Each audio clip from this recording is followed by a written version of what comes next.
सर्वसामान्यांच्या हक्काचा आवाज जागर जनस्थान।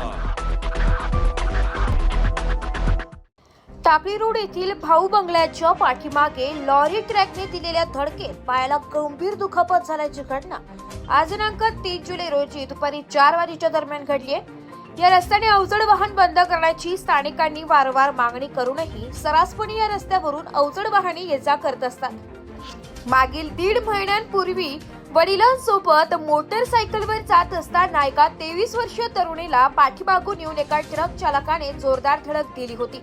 त्यात तिचा जागेवरच दुर्दैवी मृत्यू झाला होता। त्यानंतर स्थानिक लोकप्रतिनिधी यांनी या रस्त्यावर मोठे फलक लावून अवजड वाहनांना बंदी केली आहे, परंतु तरीही या रस्त्याने अवजड वाहतूक सुरू असते।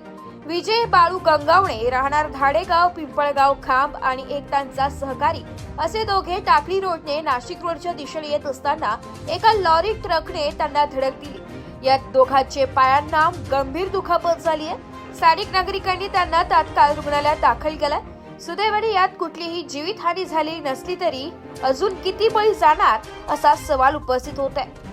जागर जनस्थान करिता संदीप नवसे, नाशिक।